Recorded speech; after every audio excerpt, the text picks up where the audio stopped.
Good afternoon, friends.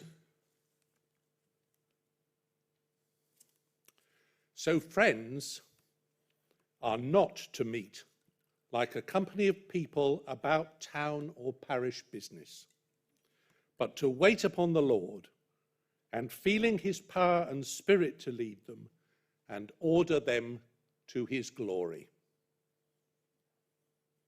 So George Fox states the essence of gospel order in Epistle 3:13. Friends in Britain Yearly Meeting today still acknowledge the importance of spirit-led discernment at the heart of our decision-making processes.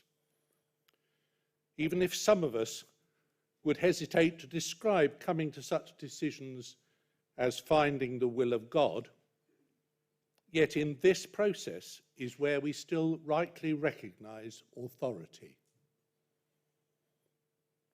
I'm a member of a group appointed initially to review yearly meeting and yearly meeting gathering, and following last year's yearly meeting, to review meeting for sufferings as well. When we were exploring what friends thought about yearly meeting, we found a large degree of unanimity. Friends value yearly meeting, feel that it provides a living example of how well the Quaker business method can work. There is general acceptance that yearly meeting is the ultimate constitutional authority of Britain Yearly Meeting, and that it can and does fulfill its prophetic role in mapping out the strategic direction of the Society of Friends in Britain. Importantly, yearly meeting is open to all friends and encourages wide attendance across the ages without regard to membership. Since the espousal of online conferencing and blended meetings for yearly meeting, it presents as few barriers to taking part as can have ever been the case in previous centuries. So first of all today, we want to be able to rejoice that Britain Yearly Meeting in session can provide an example of the importance of spirit-led discernment among us, and a space where we are still experimenting with ways in which as many friends as possible can be aware of and take part in that discernment.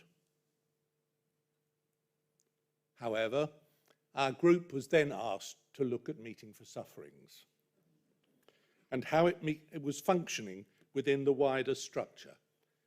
And here our experience was slightly different. First, there was a much greater diversity in the amount of knowledge of our central structures shown by friends. Secondly, we found, as well as affirmation of the role of sufferings and its ability to make decisions led by the Spirit, concerns, particularly from current and recent members, about the pressure of business and how this did not help in promoting spirit-led discernment. We've subsequently encouraged Meeting for Sufferings to look again at its agenda processes and to experiment with various ways of dealing with the business. But we're convinced that some of these concerns call for wider changes in our central structures, and particularly where the relationship between Meeting for Sufferings and Britain Yearly Meeting Trustees are concerned. As friends, we have an ambivalent attitude to change.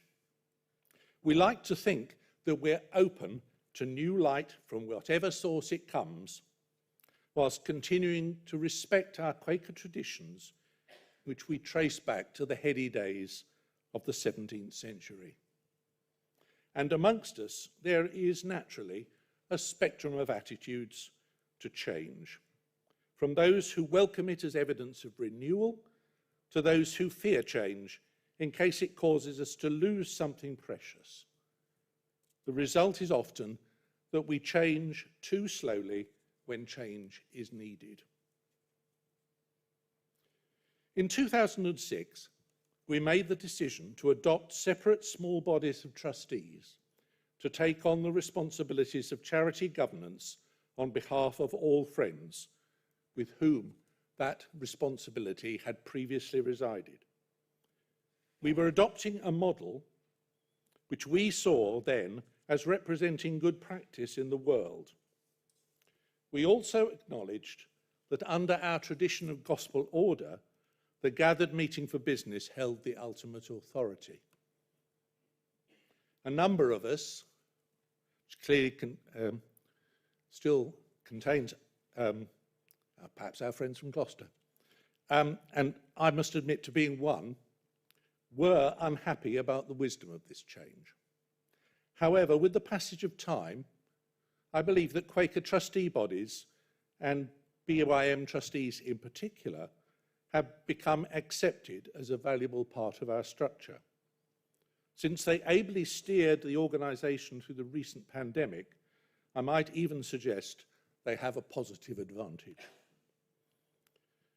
In our area meetings, the apparent separation between spiritual concern dealt with at the AM and worldly legal business dealt with by trustees has served us well. The two bodies within an area meeting are both drawn from the same relatively small community, and for the most part, mutual trust tends to exist between them. At yearly meeting level, the matter was decided differently.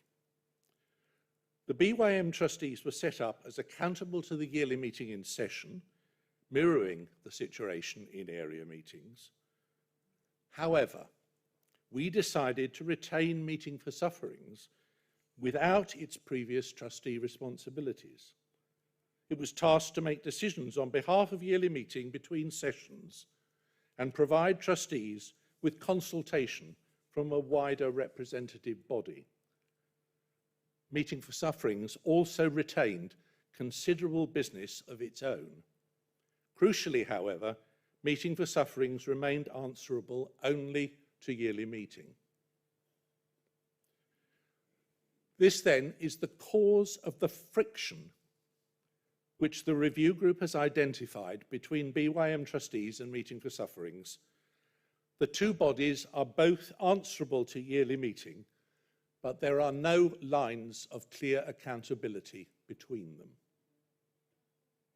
Yearly Meeting Gathering 2021 had already identified the area in which this friction takes place when it minuted that we needed to concentrate on greater clarity about the respective roles of the two bodies, quote, in developing vision and strategic direction.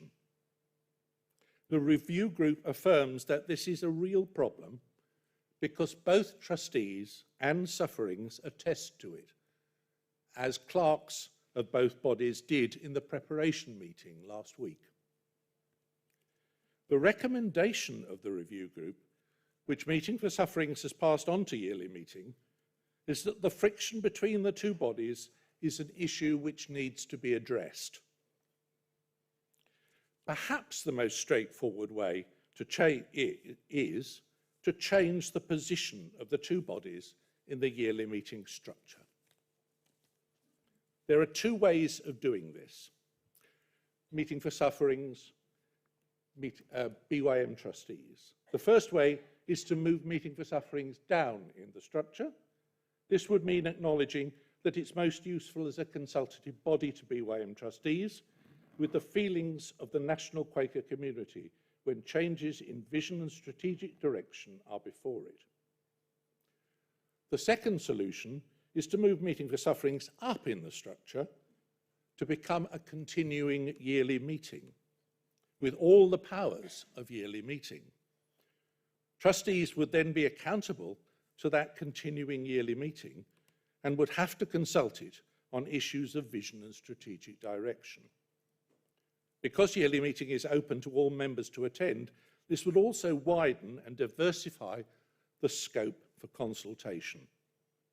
Our confidence in the effectiveness of blended meetings makes this option more practicable than it would have been in the past. The alternative to those changes would be to retain the current structure. Perhaps we might describe this as a sideways move. If BYM trustees and Meeting for Sufferings are to continue as co-equals under yearly meeting, there needs to be clarity on their individual powers so that there is no overlap. In particular, where vision and strategic direction need to change between sessions of yearly meeting, it should be clear what decisions each body can or cannot make. There also needs to be agreement on what consultation should be undertaken to ensure appropriate involvement, transparency, and legal compliance. Such clarity, although not easy to achieve, would have the effect of minimising opportunities for friction between the two bodies. What is being asked of yearly meeting in this session is first to recognise that avoidance of friction between BYM trustees and Meeting for Sufferings could release energy within our corporate structures, emphasise the importance of spirit-led discernment, and allow wider and more diverse participation in decision-making.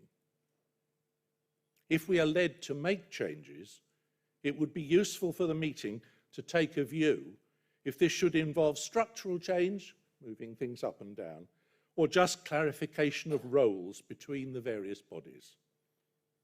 It's clear that in order to make changes, the yearly meeting will need to ask a body to come forward with concrete proposals for the future relationship between Meeting for Sufferings and BYM trustees, which would have to include revised text for the Book of Discipline.